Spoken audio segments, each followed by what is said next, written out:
Bonjour à toutes et à tous. Alors aujourd'hui, on va utiliser ce carnet avec ce tampon Show and Flowers. Ça, c'est un carnet, sauf erreur, qui vient de chez Action. Voilà, j'ai déjà fait quelques réalisations. Il y en a certaines que j'ai pas filmées.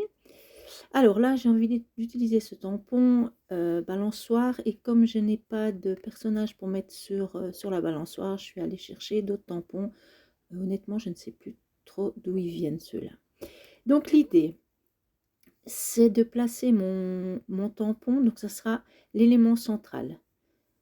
Ça sera le tamponnage, là, ça sera la première chose qu'on va voir. Enfin, c'est la chose que je vais mettre le plus en avant sur ma création. Donc, dans ce cas-là, si c'est ça que je veux mettre en avant sur ma création, donc je tamponne, tout simplement. Voilà. Et après, je vais prendre, voilà, ça c'est... il y a des post-it qui existent. L'avantage avec ça, c'est que c'est tout autocollant. Donc, c'est très léger, donc on peut enlever et puis replacer très facilement. Donc, je vais faire la technique du cache. Je vais tamponner encore une fois sur ce papier autocollant. Là, quand j'ai tout découpé, voilà, vous voyez, j'ai pas découpé toute l'étoile parce que en bas, ça me servait à rien. Donc, j'ai simplement découpé comme il faut. Donc, il faut vraiment être ni trop loin sur la ligne noire, ni trop à l'intérieur, parce que sinon vous risquez lors du prochain tamponnage de tamponner sur le motif. Je ne sais pas si vous me comprenez bien, vous verrez. Là, alors, je place tous mes éléments que j'ai découpés. J'essaie d'être le plus correct possible pour que ça ne dépasse pas, pour que ça soit propre. Et là, j'ai envie de rajouter ces fleurs. Donc, je vais m'aider tout simplement du tampon. Voilà. Alors là, j'ai utilisé où il y a le motif. On le voit mieux comme ça. Comme ça, je me rends compte où je peux placer mon élément. Je trouve que c'est plus simple. Voilà, tout simplement avec la pochette, on voit parfaitement où on peut placer. Donc là, je tamponne. Voilà, là je me dis, bon ben, enfin vous allez me dire aussi, j'ai placé ma fleur en fait même pas sur mon papier de protection. Mais vous verrez plus tard, comme je vais rajouter pas mal de choses, et ça sera fort utile. Là, faire attention, comme vous voyez, j'ai des anneaux. Alors là, il faut pas oublier d'adapter, de mettre correctement le tampon sur votre plaque de plexiglas parce que sinon, je parle par expérience, vous n'arrivez pas à tamponner forcément puisque vous avez les anneaux qui vont tout bloquer. Voilà, j'ai placé deux autres éléments. Donc évidemment, je ne vais pas laisser comme ça. Je vais rajouter d'autres fleurs. Alors ce que je vais faire, je vais reprendre le dernier tampon et je vais le découper. Voilà. Donc là, j'ai découpé et j'ai déjà collé. Là, Drawing Up gomme, pardon, on peut l'utiliser aussi à la place des papiers. Mais j'avais pas trop envie parce qu'il fallait laisser sécher un moment et j'avais pas trop envie d'attendre. Alors là, je suis allée sur un autre...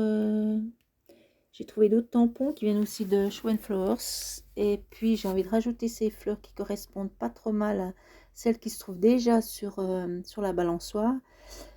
Et là, il ne me reste plus qu'à tamponner tout simplement. Je ne me pose pas la question de faire attention où je place mon tampon puisqu'il est protégé par les papiers. Alors, je vais continuer. Je vais prendre... je vais toujours rester euh, dans les mêmes fleurs. Alors, comme l'avantage, vous voyez, ça colle pas énormément. Donc, il n'y a qu'à reprendre tout simplement et replacer où on a envie de protéger son tampon. On a toujours essayé de poser le mieux possible pour que lorsqu'on retamponne dessus, qu'il n'y ait pas de marque. Donc là, les prochains tamponnages, donc on a eu comment on appelle? On a eu la balançoire, donc qui est la première chose la première chose qu'on va voir. Ensuite, j'ai tamponné les fleurs. Donc ça sera la deuxième chose qui vont ressortir. Et puis après, ben, c'est des feuilles de... Je ne sais plus le nom. Je ne vais pas vous dire de bêtises, mais Géco, je crois. Je ne sais pas, je ne vais pas vous dire de bêtises, je ne suis pas très sûre. Donc là, la troisième, ça sera en troisième position. Donc elles seront cachées forcément sous les fleurs. Je ne sais pas si vous comprenez bien, mais fur et à mesure qu'on rajoute, fur et à mesure, ça se trouve dessous, chaque élément. J'espère que je suis un peu claire. Ah, là j'ai de l'aide, j'ai mademoiselle Biscotte qui vient me dire bonjour. Donc là, je regarde un petit peu où je peux placer donc ma fleur. Voilà, donc c'est vrai que c'est très simple quand on a une protection. Là, vous voyez quand même, j'ai dû refaire deux fois ma fleur parce que vu que mon tamponnage touchait mes deux fleurs, j'ai dû refaire deux papiers de protection. Voilà, là je regarde, là j'ai une plus grosse. Donc la même chose, attention à ce que je vous expliquais tout à l'heure avec les anneaux. Donc on déplace simplement son tampon sur la plaque acrylique. Voilà. C'est vrai qu'il faut vraiment y penser parce que après vous avez des moitiés de tampons et c'est pas toujours facile à rattraper. Je m'excuse encore pour la longueur de la vidéo et puis parce que je voulais vous montrer quand même pas mal de choses. Mais même que ce qu'elle est longue, j'ai dû quand même, j'ai pas mal coupé. Parce que ça prend quand même pas mal de temps déjà ben, de préparer, de découper, disons, je trouve plus mes mots, de découper le papier autocollant pour protéger les fleurs, donc ça prend du temps. Ça prend du temps aussi de savoir comment placer, comment on aimerait placer ces éléments. Et puis il faut toujours être vigilant pour ne pas, justement, quand on tamponne, ne pas tamponner sans avoir protégé. Là, vous voyez, j'ai dû rajouter encore de la protection. Oui, il y a au moins, il y aurait bien au moins 3-4 couches. Hein. Mais bon, c'est vrai qu'au début, ça prend du temps, mais après, c'est quand même beaucoup plus facile pour tamponner. J'aime beaucoup cette technique. Ça permet de mettre beaucoup d'éléments et puis que ça soit quand même propre, qu'on voie bien les superpositions. Là, j'ai envie de rajouter, de continuer à rajouter des fleurs, parce que j'ai envie d'aller jusqu'au bout de ma page. Donc, je regarde un petit peu comment je procède, c'est ça qui prend un peu du temps. Là, je regarde avec le packaging, là, pour voir où c'est que je vais placer, ma fleur. Et là, je pose juste mon tampon pour pouvoir mettre ma plaque d'acrylique juste, pour que je puisse tamponner sans problème. Alors, je ne sais pas si vous avez remarqué, mais j'ai rajouté encore du papier donc autocollant pour protéger les dernières fleurs que je viens de faire. Voilà. Donc là, c'est ici que j'adore. C'est un peu magique. Ah ben non, ben c'est pas là. Ah ben si, c'est là. Là, j'enlève un petit peu voilà, toutes les protections. Donc, j'adore ce moment parce qu'on voit... on voit vraiment ben, la superposition de tous les éléments. Je trouve que c'est un petit peu magique, quoi. C'est du travail, mais ça donne, je trouve que ça donne super joli. Là, vous me voyez frotter. J'avais mis quand même du drawing gum sur les toutes petites boules là, des fleurs, parce que découper ça, c'est pas possible. Et comme c'est tout petit, ça sèche très vite. Je vous ferai prochainement une vidéo avec ce produit, vous verrez que c'est sympa aussi. Là, je réfléchis parce que je trouve que ma page est quand même un peu nue, malgré toutes les fleurs que j'ai posées. Alors j'ai rajouté, là j'ai rajouté en bas une fleur là. Et puis, sauf erreur, j'ai rajouté un petit peu, je vous ai une ou deux fleurs en haut. Là, j'ai préparé, donc j'ai fait des essais de couleurs, j'ai préparé ma palette de couleurs. Alors, le souci avec ce papier, ce n'est pas du papier aquarellable, Donc j'ai beau avoir mouillé, en fait le résultat ça donne comme si on utilisait heu,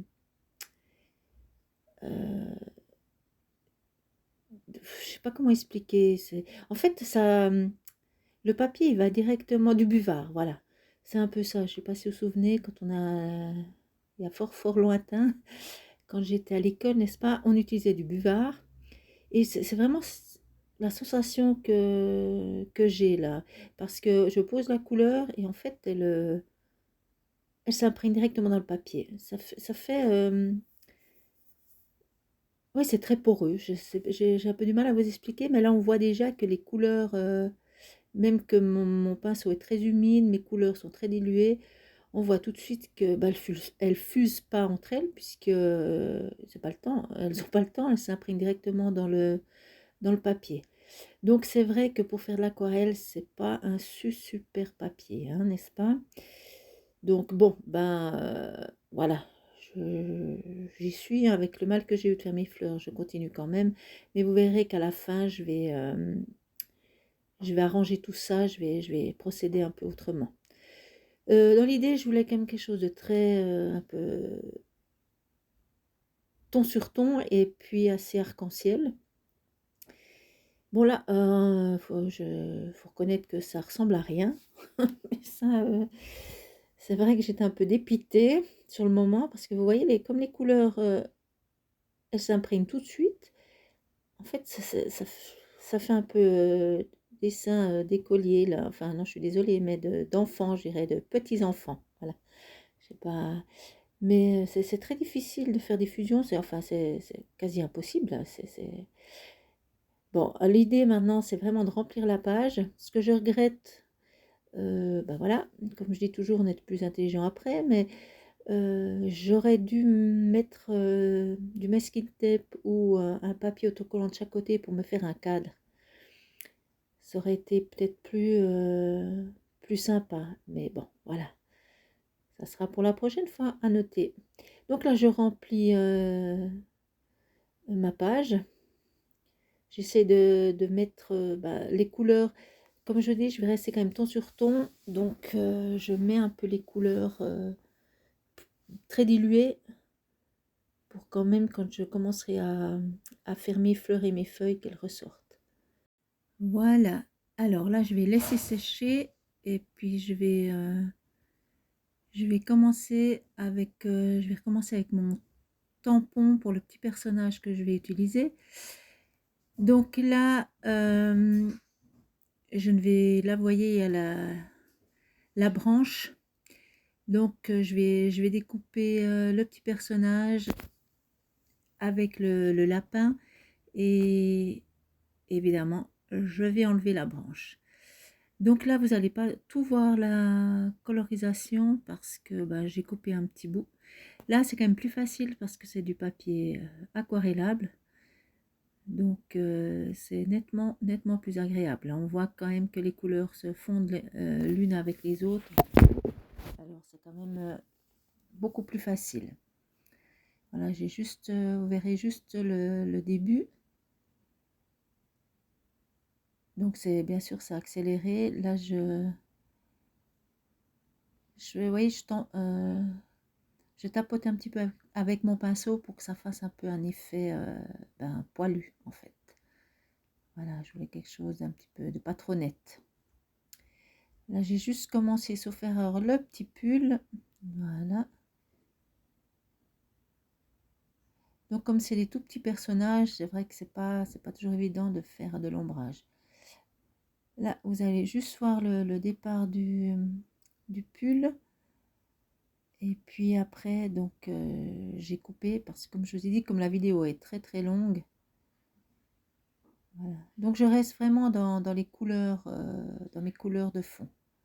Simplement, les couleurs sont plus pigmentées. Voilà, j'essaie quand même de faire un petit peu d'ombrage. Voilà, donc là, ma feuille est bien sèche.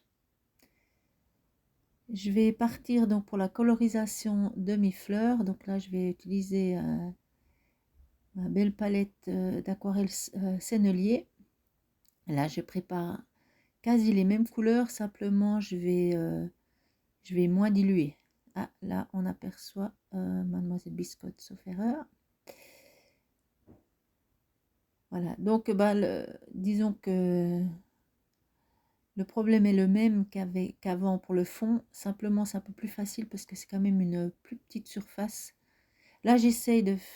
Oui, enfin, j'essaye d'enlever un petit peu de couleur pour faire du relief, mais c'est impossible, comme je vous ai expliqué. Donc, même pas peur, je fais autrement. Voilà, alors là, je vous montre une petite technique. Bon, sur du papier aquarellable, ça ressortirait mieux, mais là, ça va pas trop mal. Je vais vous montrer ça un peu mieux. Voilà, je vais approcher un petit peu avec la caméra. Donc, on verra nettement mieux. Voilà, là, je fais un peu plus foncé. Voilà, on voit mieux. Une partie de mon étoile.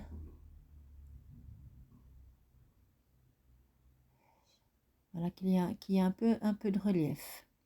Là, je vais attaquer, et donc je vais reprendre le même rose que j'ai utilisé pour mon fond, mais il sera beaucoup plus pigmenté puisque je vais moins diluer.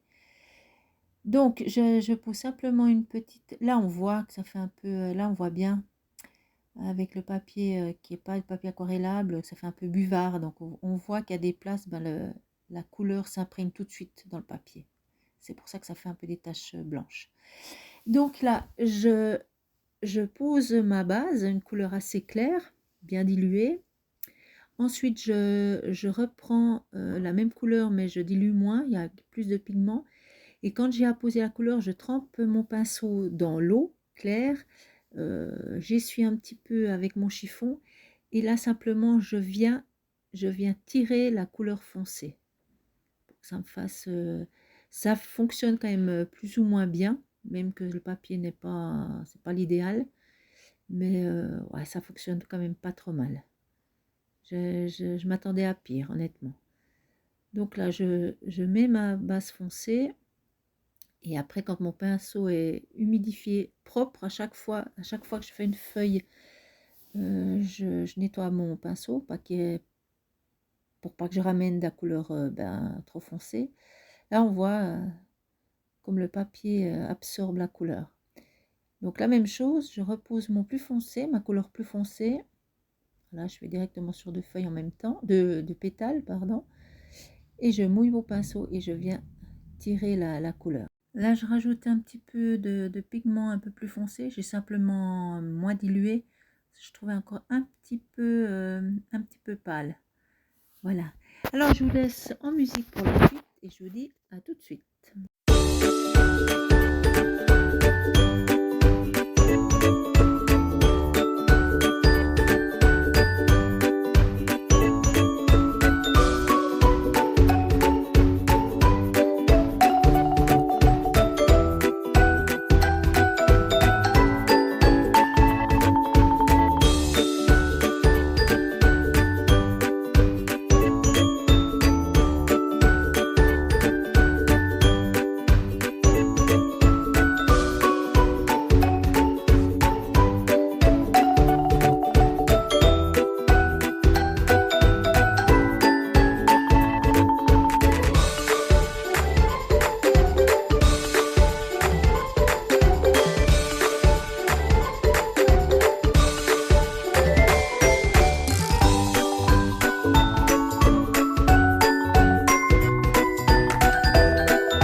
Voilà, je vous retrouve. Alors là, vous voyez que mon fond de page déjà a changé.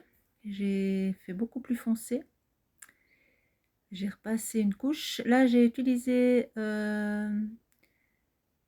voilà, pour dessiner. Donc, comme je vous ai dit, les petites parties, j'ai utilisé mon drawing gum. Donc, c'est beaucoup plus facile.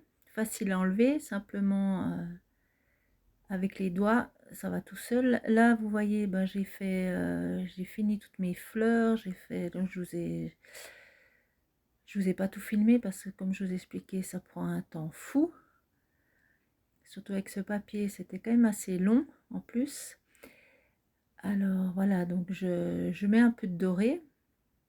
J'ai mis à l'intérieur de mes fleurs, j'ai mis sur les petites... je vais un peu vite là, je suis désolée. Je mets sur les, voilà, les pistils, sur les petites boules à l'extérieur de mes fleurs. Vous avez la lune et l'étoile, j'en ai mis un petit peu sur la grande étoile. Voilà, j'aime beaucoup quand on ne sait pas trop quoi mettre comme couleur. Je trouve que le doré, ça va très bien avec tout en plus. Là, j'ai trouvé qu'il n'y avait pas encore assez, donc j'ai rajouté quelques tamponnages. Voilà, j'en mets un petit peu partout. Là, j'ai ces super planches, là, je vais un peu vite, je suis désolée, où il y a plein de petits motifs, là, c'est super pour les tamponnages. Là, juste là, je prends juste un instant pour vous dire que je tamponne en deuxième intention. Ça veut dire que la première intention, c'est simplement vous posez votre tampon et vous appliquez sur votre feuille. En deuxième intention, vous posez, vous prenez l'encre, vous mettez l'encre sur votre tampon et avant de tamponner sur votre création, vous tamponnez simplement sur une feuille à part. Comme ça vous enlève une grosse partie de l'encre. Vous voyez, on voit que c'est quand même beaucoup plus fin. Là, j'ai mis mon petit personnage et comme il n'avait pas de main, puisqu'elle était cachée avec la branche, j'ai simplement mis 2 feuilles. Comme ça, j'ai caché où il n'y avait pas la main. J'ai mis mon petit sentiment et j'ai tout simplement fait l'encadrement à la main. Là, c'est ce que je fais aussi. Je fais ça, oui, aussi donc sur ma page principale. Voilà, je trouve ça finit mieux. Ça fait un plus beau rendu. Voilà, donc ma page est terminée. J'espère que vous avez eu du plaisir à la visionner. Moi, bien entendu, j'ai eu du plaisir à vous la présenter. Même si c'était un petit peu long, je m'en excuse encore. Voilà, j'espère vous retrouver pour de prochaines aventures. N'oubliez pas le petit pouce en l'air ou un commentaire. Ça me fait toujours plaisir de les lire et de vous répondre. Je vous dis à tout bientôt. Bye bye.